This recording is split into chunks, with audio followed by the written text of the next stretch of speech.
in marinka Gaza la dhacay bambooyin ka badan 2 rodol ma aha mid lagu badbaadinayo maxaabiista Israa'iil laga haysto waxa weeye mid lagu burburinayo xaafado dhan oo ka tirsan marinka Gaza mana ku imaanin taas qorshe la'aan iyo in dhismayaasheeda dib loo dhiso. maalintii Jimcihii golaha wasiirada Israa'iil ayaa waxay ansixiyeen in marinka Gaza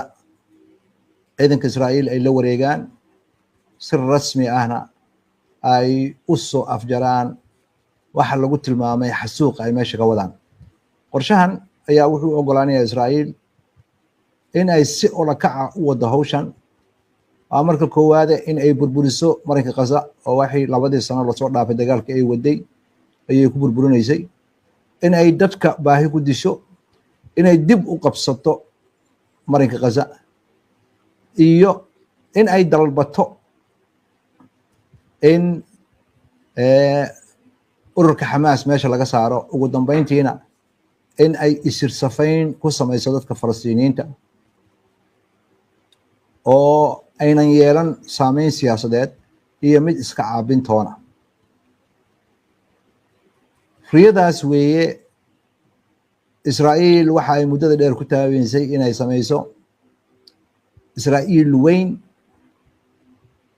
kadib 22 bilood oo xasuuq ah oo ay ka waday marinka Gaza. Israa'iil weli waxay rabtaa inay si rasmi ah oo la wareegto marinka Gaza sida hadalku dhigayso, maxaa yeelay waxay rabtaa oo in ay qariso dambiyadii ay geysatay ka hor inta aanan caalamku arkin waxa marinka Gaza xaaladiisa dhabta ay tahay. waa gartay sidee ayay Israa'iil u beegsanaysaa suxufiyiinta Gaza uguna xadidaysaa galitaanka warbaahinta caalamiga ah ee Gaza? ciidanka Israa'iil dilkii ugu dambeeyay ka dhanaga suxufiyiinta wuxuu ahaa Anas al-Sharif, Maxamed Qareeda, Ibrahim Zahir, Maxamed Nofal iyo Muumin Caliwa oo ay ku dhufatay gantaal ayagoo ku jira teendho ay suxufiyiinta lagu ogyahay oo ku taalay meel ku dhow isbitaalka Shifa. magacyadan ayaa hadda waxay ku biirayaan liis magacyo ah oo suxufiyiin Falastiiniyiin ah oo Israa'iil hore u laysay iyo shaqaalihii warbaahinta ilaa intuu dagaalka Oktoobar 2023 bilowday. Israa'iil ayaa waxay ka mamnuucday dhammaan warbaahinta ajnabiga ah in ay marinka Gaza soo galaan. suxufiyiinta Falastiiniyiinta ayaa qoorta u ritay mas'uuliyadda ah in ay diiwaan geliyaan kana soo waramaan dambiyada Israa'iil ka geysanayso marinka Gaza. dilka